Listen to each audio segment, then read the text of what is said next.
Alhamdulillah Rabbil Alamin. Wassalatu wassalamu ala asyrafil anbiya'i wal mursalin wa ala alihi wa sahbihi ajma'in. Subhanaka la ilma lana illa ma 'allamtana innaka antal alimul hakim. Allahumma salli wa sallim ala sayyidina Muhammad al-fatih lima ughliq wal khatim lima sabaq nasiril haqq bil haqq والهادي إلى صراطك المستقيم وعلى حق قدره ومقداره العظيم أما بعد السلام عليكم ورحمة الله وبركاته. Alhamdulillah, segala puji bagi Allah Subhanahu wa taala. Pada malam ini kita dapat dipertemukan di dalam majlis ilmu Allah Subhanahu wa taala, di rumah Allah Subhanahu wa taala, salah satu daripada rumah-rumah Allah Subhanahu wa taala. Afdalul buq'ah fil ard masajiduh, adalah yang terbaik sekali di tempat di muka bumi Allah Subhanahu wa taala adalah rumah Allah Subhanahu wa taala, atau kita sebut tempat sujud di sisi Allah Subhanahu wa taala. Sebelum saya mulakan perkongsian ilmu ini, bab kata pepatah Melayu, masuk kandang kambing mengembek, masuk kandang kerbau mengembau, menguap. Jadi alhamdulillah, pada hari ini saya diizinkan Allah Subhanahu wa taala untuk sama-sama berada di Prezin 8 ini, di Surau Putra Al-Amin. Sebenarnya minggu ini juga saya sudah sampai ke Putrajaya di Surau Istiqlal. Surau Istiqlal, Prezin 14. Berapa? 14. Prezin 14, yang mana kita mengambil tajuk korban dan akikah. Masya Allah Ta'ala. Bukan saya yang mengupas ni, salah seorang daripada pendakwah daripada Yaman, dia mempunyai risalah mengenai korban dan akikah. Dia telah menjelaskan banyak mengenai korban dan akikah, termasuklah bagaimana kalau pembahagian korban dan akikah itu, kalau sekiranya dalam seekor, dalam ada satu soalan orang penduduk di Prezin 14 itu bertanya, bagaimana kalau sekiranya dia letakkan satu bahagian korban dan akikah, maknanya satu bahagian korban, satu bahagian akikah, maknanya niatnya satu bahagian tapi niatnya dua, boleh ke tidak? Maka kalau kita lihat pada pandangan Syafi'iyah mengatakan tidak boleh, kerana dua-duanya sunat muakkadah. Dua-duanya sunat muakkadah. Jadi dua-dua sunat muakkadah tak boleh yang dari tidak bergabung. Maknanya tidak ada korban akikah itu korban sunat muakkad mustaqil. Maknanya kalau ibadah korban akikah, maknanya tidak boleh gabung. Akan tetapi yang boleh, kalau seekor lembu diletakkan satu bahagian korban, satu bahagian akikah, itu tidak mengapa. Bahkan kalau sekiranya dua bahagian korban, satu bahagian akikah, satu lagi hadiah maknanya hantar kepada orang kaya pun boleh. Hadiah, sebab tu kalau kita lihat hari ini, bila kita agih-agihkan rumah orang kaya pun kita boleh bagi juga. Tapi tak tahulah dia simpan dalam refrigerator dia sampai 2 bulan tak makan lagi. Jadi oleh sebab itu kita kena utamakan orang fuqara, fakir miskin. Jadi yang satu lagi, boleh tak kalau nak buat korban, walimatul arus, boleh, tak ada masalah. Walimatul arus, kawan kita nak buat kenduri kahwin, bagi satu bahagian lagi untuk dibuat majlis kenduri kahwin. La syak, tidak ada masalah dalam Malaysia muskilah ni. Tidak ada muskilah yang boleh, yang melainkan yang tu gabung dua tadi. Itu contohnya lah. Orang kata permulaannya masa perkongsian ilmu korban dan akikah itu banyak.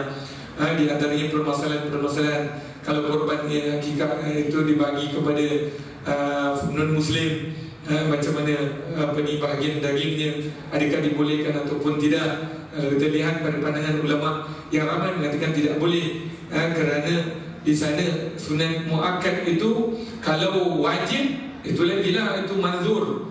Tapi kalau sunat muakkad itu bagi orang Islam, utamakan orang Islam. Cuma mu'allaf itu diutamakan, yang cenderung nak masuk Islam.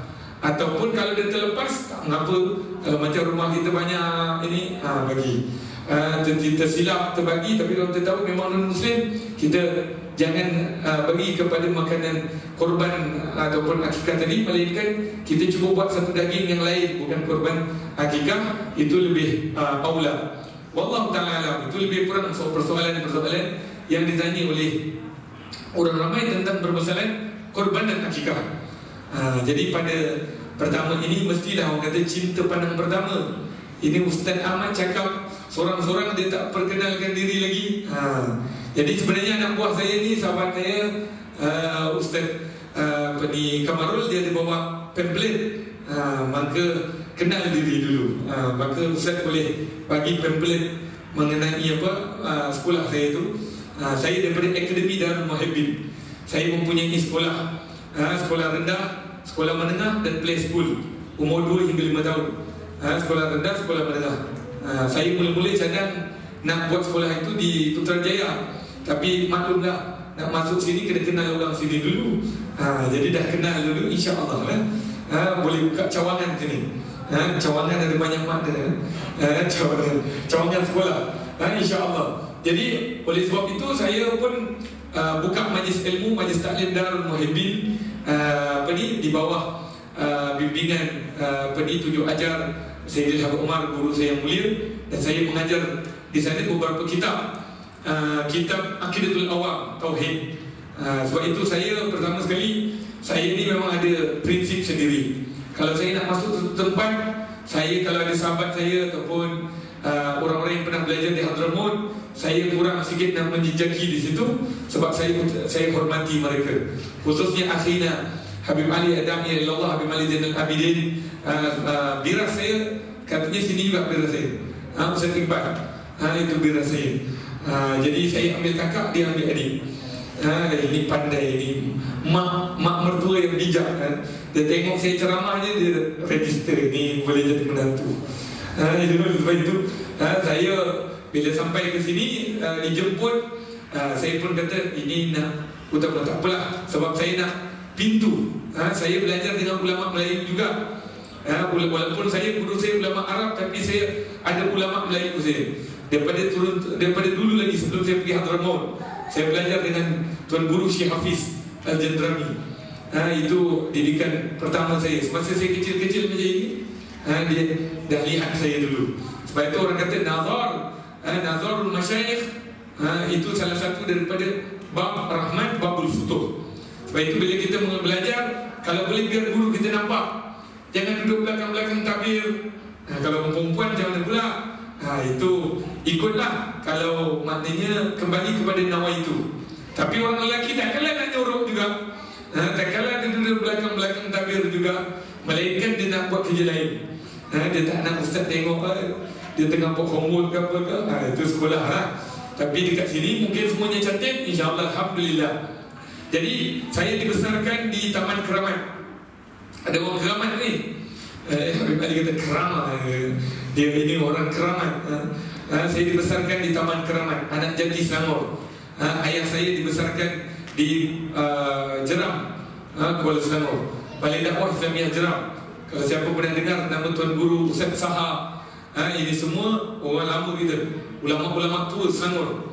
Saya mendampingi ulama-ulama tua Selangor, termasuklah Allahyarham Mufti Selangor kita, iaitu Ustaz Haji Bahru, Ishaq Bahru. Beliau ialah seorang ulama yang saya segani. Tengok macam mana beliau di dalam televisyen pun beliau bercakap penuh halus dalam perkataan beliau. Ini ulama-ulama dulu. Sebab tu kalau kita lihat, kadang-kadang hari ini ulama-ulama muda ni, Masya Allah, dia cakap macam kereta api, macam bullet train. Tapi kalau ulama-ulama dulu, dia cakap penuh, berlapis, penuh beradab. Sebab itu kalau kita lihat, berbeza di antara ulama tua. Sebab tu kalau saya campur dengan orang ulama-ulama muda ni, saya kata jangan tinggalkan ulama tua. Kerana tidak ada seorang pun yang hebat dalam dunia ini melainkan mesti ada ulama tua. Ulama tua miftah, kunci kepadanya. Jadi saya dididik dengan cara ulama Melayu, iaitu Tuan Guru Syekh Hafiz Al-Jandrami. Kerana kitab-kitab turas, kitab-kitab Melayu lama ini, kalau kita lihat, mana jarang-jarang anak-anak muda, ustaz-ustaz muda boleh mengajar. kitab-kitab turas. Jangan kata kitab turas campak dalam gaung Ustaz. Ini kitab ni bakar ya. Allahu Akbar. Ini kitab-kitab turas, kitab-kitab Melayu ulama. Saya baru-baru ni saya duduk dengan Ustaz Wan Solir, Allah yarham, Ustaz Wan Solir yang mengarang kitab-kitab semua sejarah-sejarah kitab Melayu semua ada kat beliau. Entah saya bawa ke tak bawa. Oh, itu beg lain. Maklumlah Ustaz ni kitab dia semua dalam beg. Jadi ada beg 4 beg. 4 beg, ini beg lain. Jadi oleh sebab itu saya nak kongsi ilmu sebelum itu kena pengalaman sikit. Saya dibesarkan dalam keluarga akademik. Keluarga akademik. Maknanya saya asalnya sekolah Taman Keramat, kemudian sekolah menengah Taman Keramat. Ini sahabat saya yang sama-sama di sekolah SMK Kuala Selangor katanya nak datang sini. Lebih kurang masa itu 6-7 orang je. Saya di SMK Kuala Selangor tu 6-7 orang saja lelaki. Sebab sekolah baru buka, first batch. Perempuannya 45. Masya Allah, ni betul-betul dia tanda akhir zaman ni. Satu nisbah berapa tu? Satu nisbah 12, satu nisbah 14. Jadi masa jadi saya belajar semuanya tidak ada pun pondok. Selalunya kalau macam ustaz-ustaz macam ini mesti asalnya pondok, belajar pesantren ke apa tak. Saya sekolah menengah je, SMK Kuala Selangor. Lepas tu lepas SMK Kuala Selangor periksa SPM. Saya ambil SPM di sana. Tapi lepas tu cuti, saya pergi Balai Dakwah Islamiah Jeram, Kuala Selangor, pondok tahfiz pertama di Malaysia sebelum Kubang Bujuk. Kubang Bujuk Terengganu tu nombor 2. Yang pertama sekali Balai Dakwah Islamiah Jeram, Kuala Selangor. Itu batu 10. Itu di tempat tahfiz yang pertama. Lahirnya kalau kita lihat ada orang ustaz yang belakang dia Ella, Mat Ella, Haji Mat Ella. Ini semua lepasan sana. Nak ceritakan orang belajar tahfiz dulu macam mana keluar sampai cair dia punya ingatan. Bukan cair cerai yang tak habis lupa. Belajar ini belajar dengan Maulana Sultan nama dia. Maulana Sultan daripada India. Daripada India. Maulana Sultan ini mengajar tingkat 2. Jadi adik-beradik ni Mat Ella dia ada 3 orang. Fauzi Mat Ella, ini semua. Tapi Allah yang seorang dah meninggal dunia. 2 tahun lepas meninggal dunia. Dia dicampak daripada tingkat 2 ke bawah. Dia nak ceritakan menuntut ilmu lan tanalul ilma illa bisittatin. Kata Imam Syafi'i radhiyallahu anhu, tidak ada orang mendapat ilmu itu, meraih ilmu itu melainkan 6 perkara. Mesti ada 6 perkara. Apa salah satu di antara kata masafatul ba'id, maknanya tempat yang jauh. Tulus zaman, panjangnya waktu, bukannya satu hari je nak baca Sahihul Bukhari. Ini hari ini kan ada daurah nak baca Sahihul Bukhari satu hari. La ilaha illallah. Mana ada ulama dulu dia punya tauliah tu tapak apa ni, buku lali. Sebab itu kalau kita ingat ada seorang ulama yang terkenal suatu masa dulu di bumi Selangor, Selangor ini. Kalau siapa nak tengok ulama-ulama asal kita, ulama-ulama tu yang lama di tanah di Selangor dulu, pergi dekat Kajang, dekat Masjid Jami' Kajang. Saya masih belum sampai sana. Sahabat saya masih belajar dekat Institut Tahfiz Al-Quran wal Qiraat Negeri Melaka.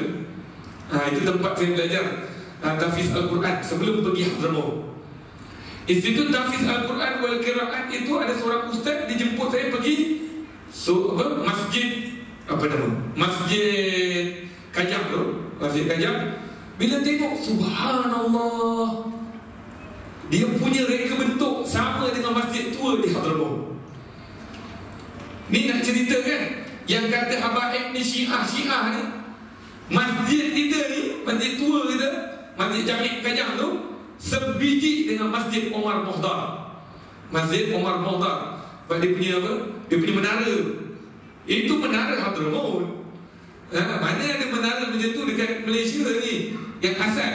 Sebab itu banyaknya kita punya cara ulama-ulama kita ni cuba cari kita punya sanad sampai ke Hadramaut, sampai ke Tarim. Sebab itu kita tengok ulama-ulama mufti Johor, mufti Johor 1, mufti Johor 2, mufti Johor 3, semuanya pakaian macam ni. Lalu pakaian macam ni. Ada ulama Hadramaut. Kalau kita hari ni gelar Syiah, macam mana ulama mufti itu mufti. Dan jadi jauh panggang daripada api. Jangan senang-senang ikut orang cakap. Minta maaf cakap, lebih-lebih lagi akhir zaman. Akhir zaman. Sebab tu kata Nabi SAW, inni akhwafu gharra dajjal. Aku lebih takutkan Dajjal, kata Nabi SAW. Kenapa Rasulullah sebut ni? Sebab Rasulullah nak bagi tahu peristiwa akhir zaman. Inni akhwafu gharra dajjal. Aku lebih takut daripada Dajjal. Ini kita sibuk nak tanya Dajjal dah keluar ke belum keluar. Dajjal ni macam mana bentuknya. Rupanya sebelum Dajjal keluar, dia ada diayah, dia ada semboyan, dia ada syiar Dajjal. Syiar Dajjal ni yang ditakuti. Apa kata Nabi SAW? Inni akhwafu gharra dajjal al-ulama usu. Aku lebih takut daripada Dajjal ialah ulama jahat. Minta maaf saya cakap, Rasulullah sebut ulama. Rasulullah tak sebut kata anas syar. Rasulullah tak kata lelaki yang jahat ataupun pemuda yang jahat. Rasulullah sebut ulama. Al-ulama usu. Ulama yang jahat. Maknanya Rasulullah sendiri tahu itu ulama. Kamu panggil dia ulama, dia dakwa diri dia ulama. Bahaya dia. Ini akhir zaman akan berlaku. Sebab tu kata Nabi SAW, fitnah akhir zaman itu bermula daripada mimbar-mimbar. Ni, hatta kita dengar ceramah ni, minta maaf cakap, ada yang membawa semboyannya, itu dia. Syiarnya itu dia. Syiar dia syiar Dajjal. Masyru' Dajjal. Apa masyru' Dajjal? Suka melaga-lagakan orang, suka memfitnah. Ini semua Dajjal punya semboyan.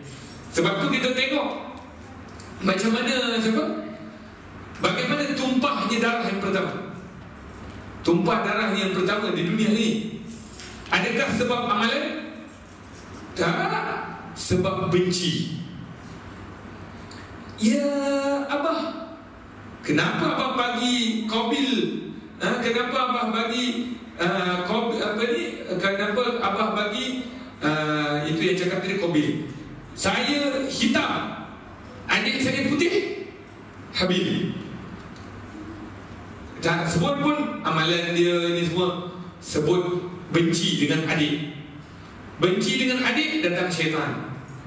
Syaitan datang merupai manusia. Dia kata kau pengang tak dengan dia? Pengang. Habis macam mana? Mei kau bawa dia keluar, pergi ambil batu, hantuk kepala dia. Bila mati baru tersedar. Cuma saya tanya dengan ayah anda bonda, tuan-tuan dan perempuan, Qabil dan Habil anak siapa? Anak Nabi. Jadi maknanya tak mustahil. Kalau anak Nabi pun dikacau, ini kan pula kita siapa ada Nabi? Siapa Nabi dengan kita? Nabi tinggalkan 1437 tahun. Bukan tahun yang singkat, bukan tahun yang pendek. Sebab tu hari ini ada orang mengata orang ini, ada orang menghukum orang yang nyamalan. Sebab apa? Sebab Nabi dah tiada. Kita sudah kehilangan Nabi. Nabi Muhammad SAW sudah hilang daripada pandangan mata. Wahai Nabi Muhammad, kemana Nabi Muhammad? Di manakah Nabi Muhammad? Syariat Nabi Muhammad di mana? Semua orang mendakwa mereka itu syariat Nabi Muhammad. Semua orang kata dia punya amalan itu sunnah Nabi. Dia kata amalan saya ini ada nas, ada dalil. Seorang ni kata saya ada dalil. Oh tak, seorang ni kata kamu sosek. Bodoh-bodoh. Sosek kamu, masuk api neraka. La haula wala quwwata illa billah. Terus hukum orang masuk api neraka. Ini yang ditakuti oleh Nabi SAW. Sebab itu Rasulullah SAW kata apa? lastu la'nan aw syataman. Ini kata Nabi SAW, pembawa wahyu, pembawa berita gembira. Lastu la'nan aw syataman. Aku bukanlah orang yang laknat melaknat, caci mencaci, hina menghina. Ni Rasulullah bagi tahu manhaj Nabi. Apa manhaj Nabi? Innama bu'istu mu'allima muyassara. Sesungguhnya aku ini diputuskan oleh Allah untuk menjadi pentarbiyah, muyassara, memudahkan orang. Inilah Nabi Muhammad SAW. Jadi apa yang saya nak kaitkan tadi, bagaimana ilmu yang kita nak belajar ini ialah ilmu yang memberikan manfaat kepada kita, bukan ilmu yang akan menjadi mudarat kepada kita. Apa di antara ilmu yang mudarat kepada kita? Bila kita belajar sesuatu niat yang lain daripada niat yang sebenar. Saya pernah buat satu daurah kitab guru saya Sayyidina Umar, nama dia Tujuan Menuntut Ilmu. Tujuan menuntut ilmu. Saya tertinggal kitab tu, tapi dalam dalam handset saya ni ada. Jadi nak azan dulu ke sebenarnya? Belum ada. Dia ada bunyi tak? Kalau ada bunyi, kadang-kadang ada satu masjid tu siap ada macam apa? Macam ujian tilawah Al-Quran. Ada lampu merah tip. Yang dia kata Ustaz berhenti kejap, lampu kuning, lampu merah ada. Jadi insya-Allah. Jadi saya belajar Mahat Tahfiz Al-Quran wal Qira'at Negeri Melaka setelah saya SPM.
Allahumma rabb hadhihi da'wati tammah wa salatul qa'imah ati sayyidina Muhammadin al-wasilah wal fadilah wa syarafa wa darajatul 'aliyah rafi'ah wa ba'athul maqam mahmudan alladhi wa'ata innaka la tukhliful mi'ad rabbil fili wa ya rabbil fili wa ya rabbil fili wa ya rabbil fili wa ya rabbil fili wa ya warhamhuma kama rabbayani shaghira Allahumma inna nas'aluka al-'afwa wal 'afiyah wal ma'afata da'ima fid din wal dunya wal akhirah sallallahu alaihi wasallam alhamdulillahi rabbil alamin. Baik, tadi saya katakan mengenai pengajian ilmu yang saya ambil daripada orang tua kita, ulama tua, Tuan Guru Syekh Hafiz Al-Jandrami. Ketika mana saya ambil ilmu dengan beliau, rupanya di Kajang ada gambar-gambar ulama tua kita daripada ulama-ulama Tuan Guru yang belajar di Mekah, dekat Masjid Jami' Kajang tu. Sebelah tu ada nama dia Surau At-Taufiqiyah. Itu kecil saja, tepi, dekat tepi jalan.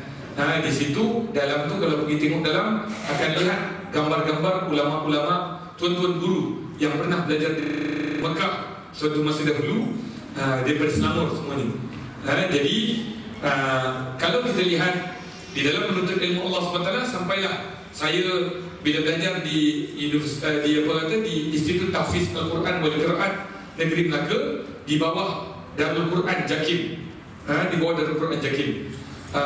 Semasa itulah saya bila belajar tahfiz Al-Quran, ada sedikit, ini saya lah pengalaman saya belajar Al-Quran, memang hafaz Al-Quran, tetapi sedikit tafsir, sedikit mungkin kekurangan yang ada, mungkin kerana Al-Quran yang dilumatkan ataupun Al-Quran yang dicari, tetapi penterbihan kurang.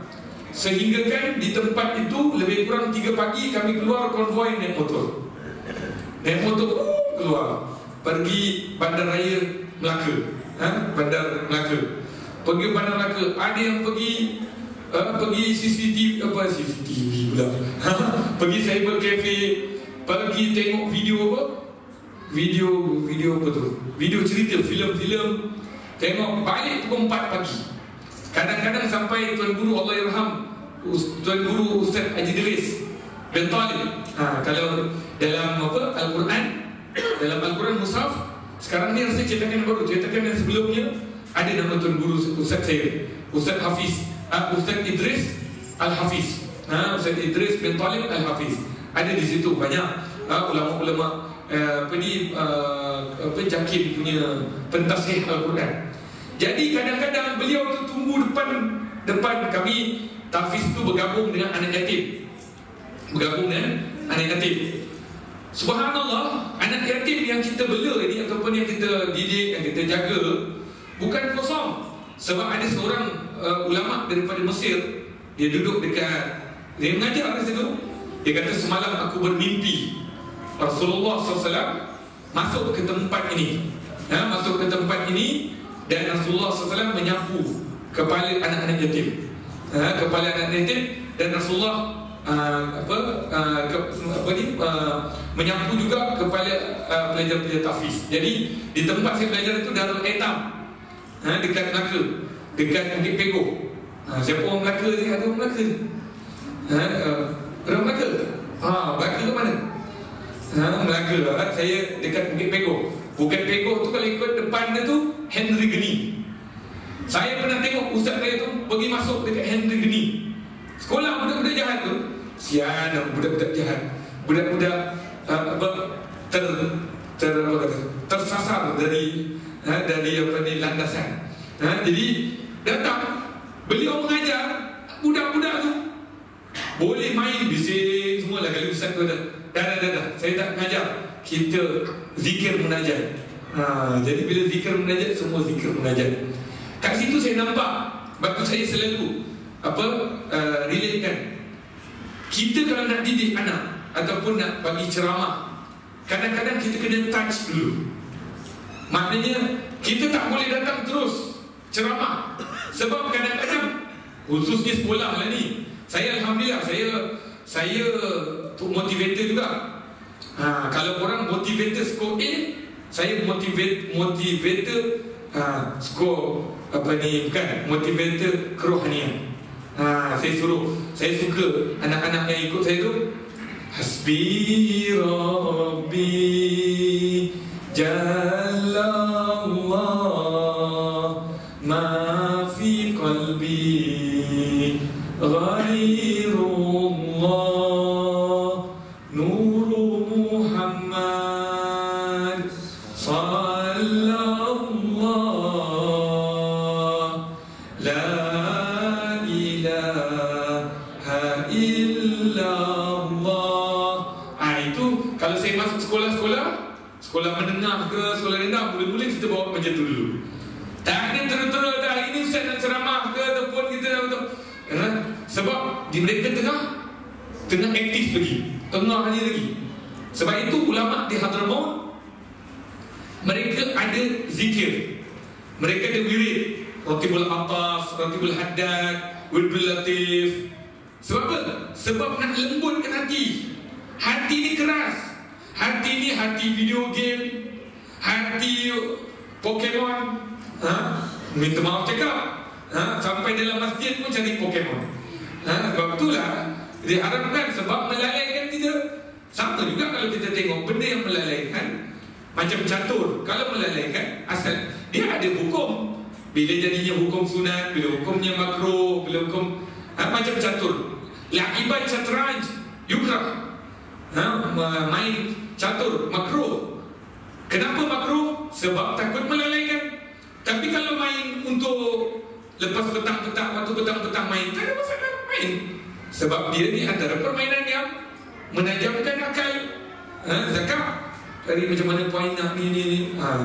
Jadi apa yang saya nak kaitkan, maknanya budak tengah nakal, tengah hyper, bagi dia fikir. Sebab tu kalau saya pula kadang-kadang dah nampak ni lagi, kita buat cara lain pula. Hasbi Rabbi Hasbi Rabbi Jalallah ma fi qalbi ghairullah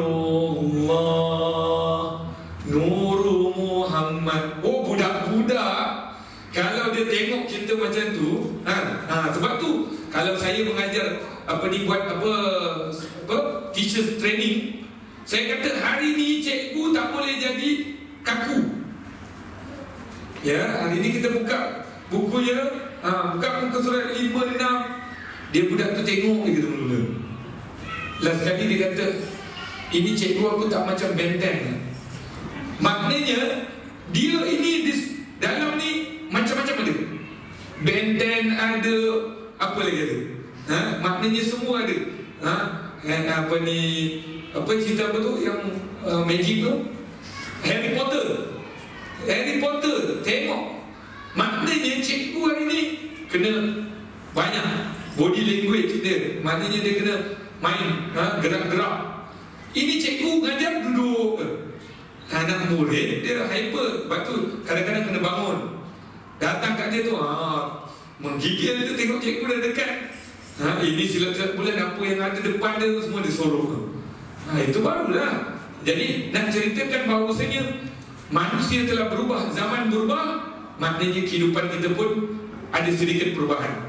Sebab tu kadang-kadang pengajian ilmu ni kena pakai ni PowerPoint. PowerPoint. Saya kalau ceramah dekat office saya pakai PowerPoint. PowerPoint pakai orang kata software punya, supaya kita dengar tu tak adalah last kali ke mana pergi. Macam tengok khutbah Jumaat, kalau khotib tu baca khutbah, tengok yang dengar. Ya Ustaz? Ya. Last kali tidur. Tapi kalau khotib tu semangat, macam nak suruh orang pergi perang, siap-siap bulan yang depan itu tengok, Masya Allah.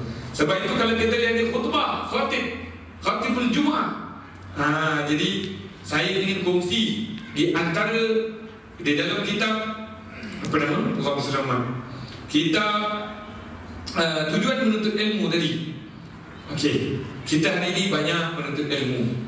Saya rasa berbangga, alhamdulillah, bila ada teman saya daripada Indonesia, dia kata pagi-pagi subuh dia datang daripada KLIA, dia nak masuk sampai ke Keramat. Saya tinggal Bukit Antarabangsa. Bukit Antarabangsa saya tinggal jalan daripada Bukit Antarabangsa tu nak sampai ke KL tu jenuhnya ya salam. Sampai Max baru senyum sikit. Kata sampai Max senyum sikit.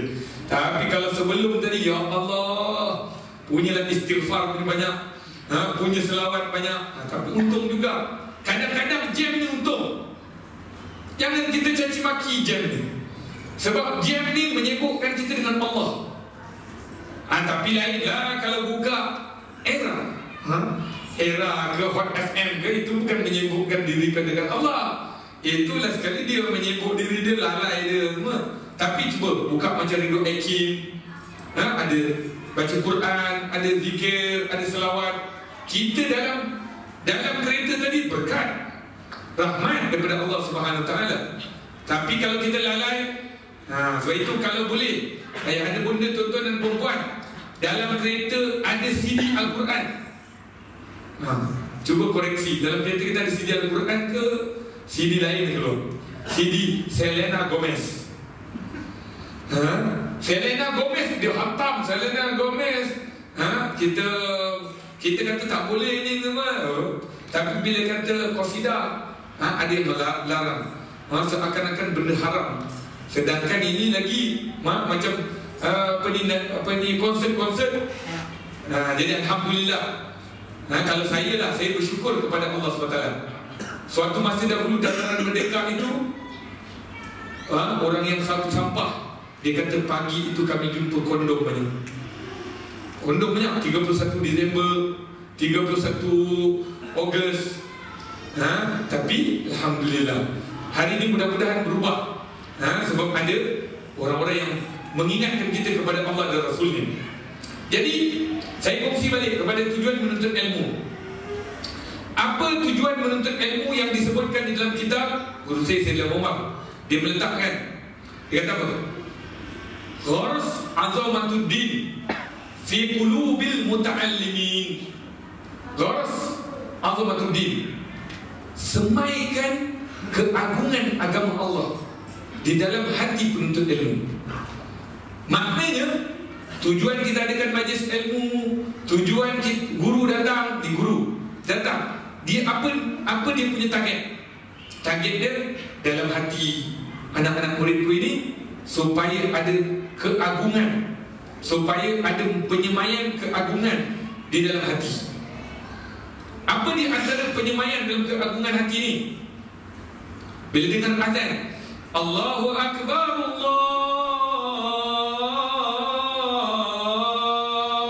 Akbar, ada perasaan nak berborak ke atau nak berhenti? Kalau ada perasaan nak berborak, keagungan agama tak dalam hati. Allahu Akbar, Allahu Akbar, itu baca ta'zim, agungkan keagungan Allah. Ini belum cerita hukum, ini baru cerita keagungan apa yang ada dalam syariat Allah SWT. Sebab tu dalam ibadah haji Allah letakkan apa? Zalika wa man yu'azzim sya'airallah. Zalika wa man yu'azzim sya'airallah. Demikianlah, begitulah orang sesiapa yang mengagungkan syiar Allah. Allah sebut mengagungkan syiar-syiar Allah. Apa di antara syiar Allah? Ni, kiblat. Adakah kita mampu ludah menghadap kiblat? Sebab dalam satu riwayat ada mengatakan, barang siapa meludah menghadap kiblat, maka nanti di hari akhirat kelak mukanya bertumpuk-tumpuk. Kenapa? Sebab tumpukan tadi itu adalah ludahan dia ke kiblat tempat Ka'batul Musyarrafah. Sebab itu kalau kita lihat ni, azamatuddin, gharas azamatuddin. Apa tujuan kita menuntut ilmu? Gharas azamatuddin. Sebab tu Islam mengajar kepada kita masuk surau kaki kanan. Biasalah kaki, ya Allah, kaki biasalah, kaki kanan ke kaki kiri. Kenapa Allah ajar kaki kiri, kaki kanan? Sebab kaki kanan menunjukkan kita agungkan tempat yang masuk, tempat yang mulia di sisi Allah SWT. Sebab itu ada bab syiar Allah. Syiar Allah azan. Bila dengar azan, macam mana perasaan kita? Sebab tu sahabat Nabi SAW apabila mendengar azan, Allah Akbar, sampai tak agaknya kita tahap tu. Ustaz, itu sahabat Nabi. Naam, sahabat Nabi. Tapi apa salahnya kita cuba sekali-sekali rasa sikit perasaan gitu. Allahu Akbar, Allahu Akbar. Sebab itu kita tengok iklan hari ni, iklan TV Al-Hijrah. Masya Allah, iklan tu cantik. Iklan mendidik kita, mendidik remaja, mendidik pejabat, mendidik apa saja, hantar dalam kapal terbang. Dengar azan, stop. Tapi lainlah kalau ada dua tempat, contohnya masjid, surau, ada pengajian. Ni kena terang betul-betul. Kan ada yang tak faham pula, dia suruh je ustaz berhenti, ustaz berhenti, azan sana. Tak, kalau ada tempat tu diazankan, maka biarkan azan sana ada, nanti depan ni azan pula. Sama juga dekat office pun sama. Sebab tu kalau kita lihat dalam Imam Syafi'i, azan itu adalah syiar dan sunnah. Maknanya apa saja kena azan walaupun terlewat. Contohnya pengajian ni tapi kita tidak azan. Tak, macam contohnya pengajian sebelum nak solat azan. Tapi tak payah pakai mikrofon. Dah azan pukul 9 pakai mikrofon. Orang kata ini siapa pula meninggal dunia ni. Kalau di Hadramaut dia memberitahu orang meninggal dunia, la ilaha illallah Muhammadur Rasulullah sallallahu alaihi wasallam. Itu tandanya ada orang meninggal dunia. Orang Melayu kita letak kain putih dekat luar, bendera putih, surrender. Itu tak mengapalah, itu tanda alamat, tanda. Tapi kalau boleh, tak ada masalah. Surau pun boleh. Meninggal dunia surau. Kalau orang dulu, baru ingat, orang dulu Melayu dia beduk, macam lagu apa, nasyid Rehan tu, beduk berbunyi, kan? Tu beduk berbunyi tu. Itu tanda orang meninggal dunia. Sama juga perang, beduk juga, itu Melayu dulu. Tapi kalau di Hadramaut, la ilaha illallah Muhammadur Rasulullah sallallahu alaihi wasallam. Lepas tu bila dah habis, baca la ilaha illallah 3 kali, baru hari ini berita menyedihkan bagi penduduk kita di sini. Salah seorang daripada penduduk kita, tengok. Tapi ingat, nampak cara. Mulakan dengan selawat ataupun supaya orang tenang. Zikir ini tenang. Bila kita berzikir, sebab tu bila ada orang masalah ke, Allah SWT suruh kita berzikir, rumah terbakar, kena azan. Maka yang saya nak kait tadi, gharas azamatuddin. Subhanallah, azamatuddin, ta'zim syariat Allah SWT di dalam hati, bukan zahir. Minta maaf cakap, hari ini berapa ramai orang zahir tengok. Zahir tengok, oh kereta dia besar ni, Masya Allah, ini kereta besar, mesti dia ni orang kaya. Rupanya dia driver. Ni nak ceritakan, manusia hari ini suka tengok yang zahir. Tapi kadang-kadang apa yang ada di sebalik itu tak betul. Maknanya sebab tu ada yang kata, oh rumah ni besar ni. Rupanya dia kerja sebagai mafia. Tapi mungkin ada orang miskin, kita tengok, alah ini orang ini kotor ini orang ini. Tapi rupanya dia ini wali Allah, dia dekat dengan Allah.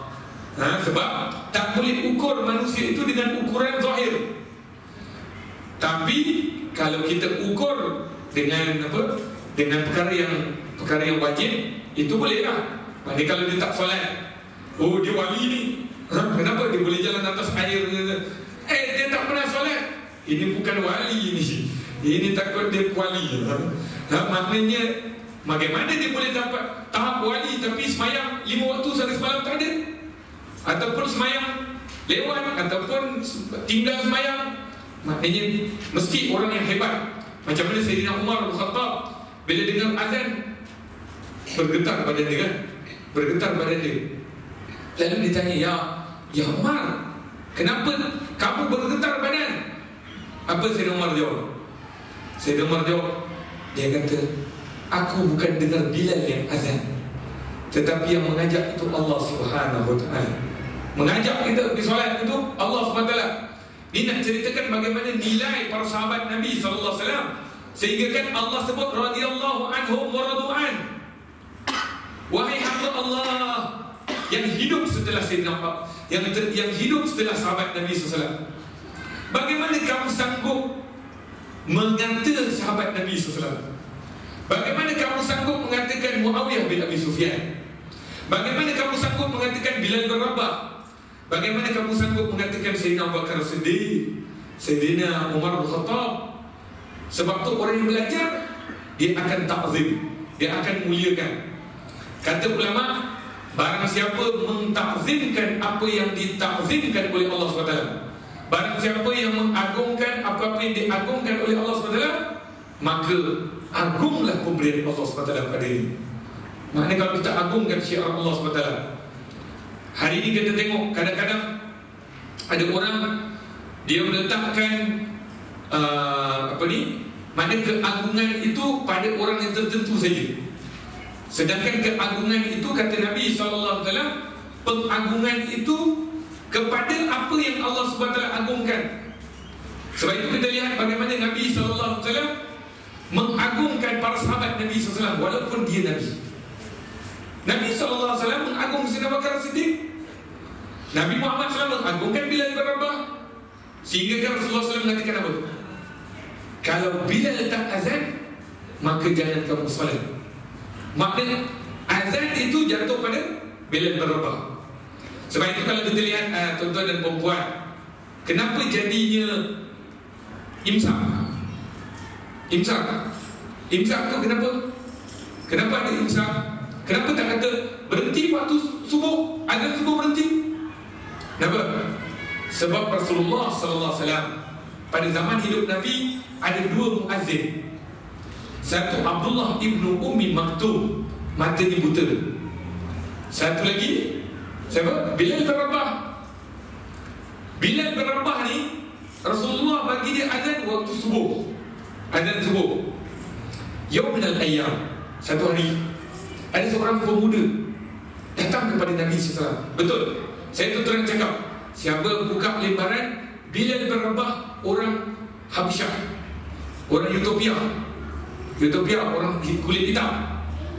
Bilal bin Rabah azan dia tak sedap. Azan Bilal bin Rabah tegak, Allahu Akbar, Allahu Akbar, Allahu Akbar, Allahu Akbar. Tu azan Bilal bin Rabah. Bilal bukan azan Allahu Akbar, Allahu Akbar. Itu azan Masjidil Haram. Bilal bin Rabah tak azan sedap. Suaranya suara nyaring, tapi suara besar. Satu hari datang seorang pemuda di sisi Nabi SAW dan para sahabat. Waktu macam waktu macam ni, waktu Isyak datang pada Nabi SAW. Ya Muhammad, ya Rasulullah SAW, izinkan aku azan esok pagi. Terus Rasulullah pandang dia, saya kata, ya wahai sahabatku, sudah ada muazzin Bilal bin Rabah. Dia kata, ya Rasulullah SAW, apa salahnya bagi aku azan sekali? Orang cakap, suara dia sedap, suara dia bagus ni, kalau azan bagus, suara sedap. Dengar, dengar Rasulullah SAW, tak apa, Bilal sudah ada muazzin kami Bilal. Itu dia pandang Bilal. Bilal bin Rabah orang tawadhu, orang rendah diri. Bilal berkata, ya Rasulullah, tak apa, aku bagi chance. Rasulullah pandang dulu, takut dia, tak apa saya, betul, bagilah. Rasulullah SAW bila dah 3 kali minta, Rasulullah kan bukan orang menolak di permintaan orang, walaupun ada benda yang Rasulullah SAW ajar esoknya. Biar Rasulullah SAW tak cakap, sebab Rasulullah SAW bukan ahli nujum. Ditabalkan ahli nujum. Ini Rasulullah bukan ahli nujum, Rasulullah bukan ahli tilik. Sebab tu Rasulullah SAW kadang-kadang bila Rasulullah tak bagi tu, ada benda yang Rasulullah sebab tak bagi. Tapi kadang-kadang benda tu akhirnya Rasulullah izinkan. Sebab Rasulullah tak boleh bagi tahu esok, nanti orang kata Rasulullah ahli nujum. Jadi bila Rasulullah kata, baik, esok azan. Macam kita hari ni lah, minta maaf cakap, anak-anak, mak, nak keluar ni mak, nak keluar, nak pergi main. Tak boleh, belum petang lagi. Kalau saya dulu kecil-kecil, kalau petang pukul 5 baru boleh keluar. Pukul 5 baru boleh keluar. Ini pukul 12 tengah hari pun boleh keluar. Budak-budak hari ni kadang-kadang minta maaf cakap, anak yang ponteng sekolah, budak pun boleh keluar juga. Patutnya kena bagi hukum sikit. Kamu tak malu ke? Kamu ponteng sekolah. Ini hari ni kadang-kadang ada budak-budak, tak ke sekolah, hari ni off. Dia pula off. Hari ni off. Kenapa off? Ponteng. Habis ponteng boleh keluar. Tak ada apa-apa, mak tak marah. Betul. Sampai sudah jadi biasa. Sudah jadi biasa. Jadi apa yang berlaku, yang saya nak katakan, sebab tu Rasulullah SAW kata, tak apa, kalau nak azan, azan. Dan bila berabak pun dah bagi green light, okey. Esok, Masya Allah Ta'ala, sahabat Nabi dengar azan. Wah, ini top. Ini memang great punya azan ni, ini best punya ni. Ini kalau masuk masuk imam muda ni mesti menang terus. Atau masuk PU menang terus. Baik. Jadi solatlah sahabat Nabi, semua solat. Saya minta maaf, ini sampai pukul berapa ni? Maklumlah baru datang. Dia baru datang, dia kena ada kenalan sikit, mungkin lama sangat. Jadi saya tangguhkanlah sampai 9 suku habis. Baik. Jadi ketika mana azan, solat, sembahyang semua sembahyang. Habis Rasulullah jadi imam. Pas habis sembahyang, masuk seorang pemuda, datang kepada Rasulullah SAW. Assalamualaikum ya Rasulullah. Waalaikumsalam warahmatullahi wabarakatuh. Boleh aku tanya ya Rasulullah, ya, adakah penduduk di bumi solat hari ini? Soalan itu je dah nampak siapa dia. Adakah penduduk di bumi solat hari ini? So kata, ya. Bahkan hari ini azan yang paling sedap berkumandang dan ramai orang memuji. Itu Bilal yang tadi, yang volunteer dan azan tadi, hadir sekali. Ya, sedap.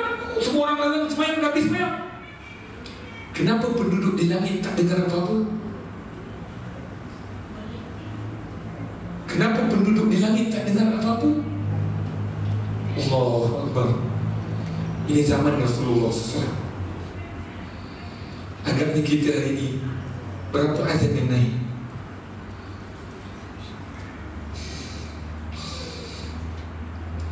Berapa qari yang baca Al-Quran naik amalan? Berapa imam yang menjadi imam naik amalan? Berapa jemaah yang solat di masjid naik amalannya?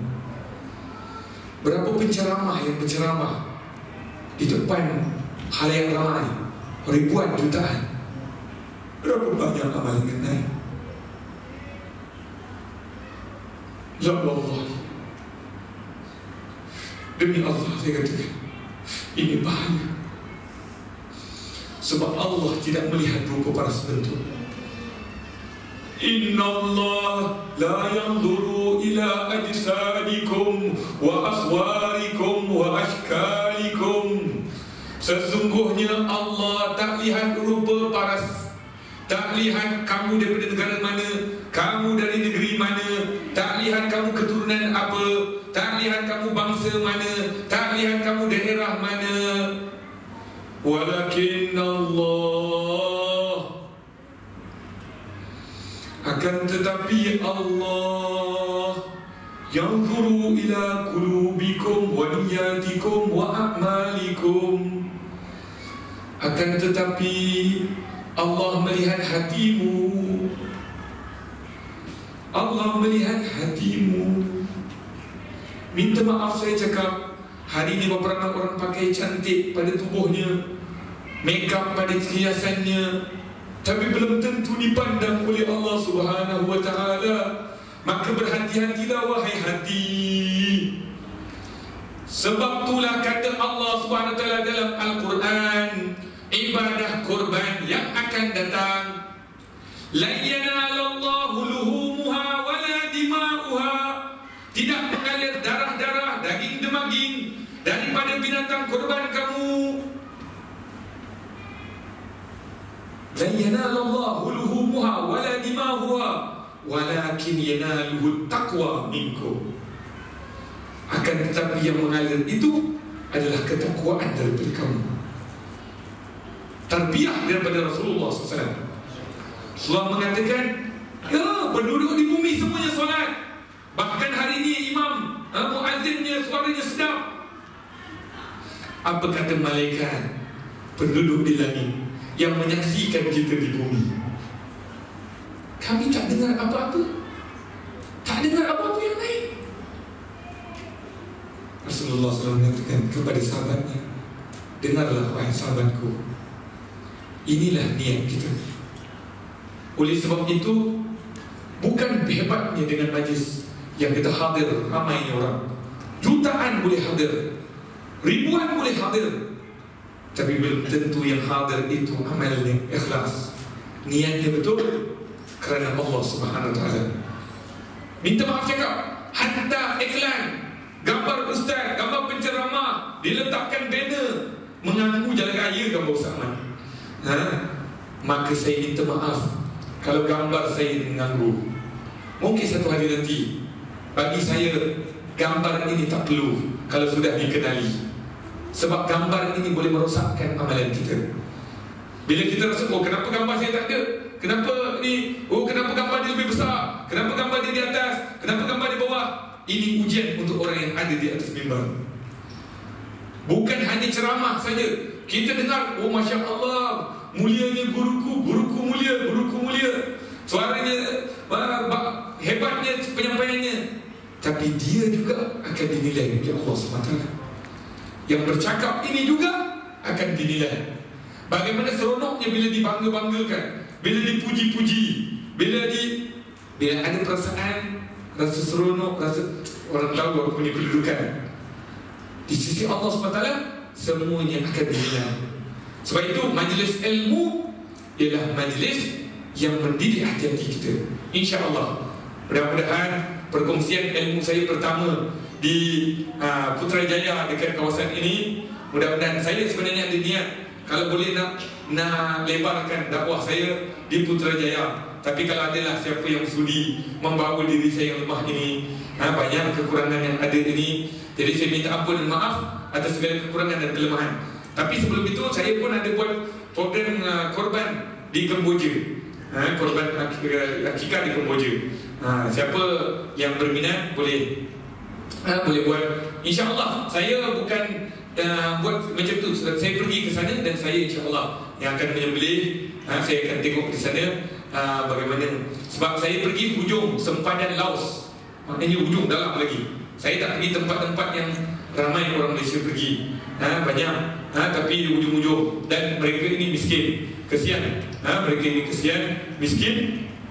Dan jadi insyaAllah kalau diizinkan Allah SWT, saya akan pergi sehari sebelum Hari Raya Aidil Adha. Jadi saya minta doa kepada seluruh penduduk di kawasan ini, di Presiden 8 ini. Mudah-mudahan perkongsian kita pada hari ini menjadi kasih sayang Allah SWT, menjadi petunjuk oleh Allah SWT, memberikan titik untuk kita menjadi hamba yang dekat dengan Allah Subhanahu Wa Taala.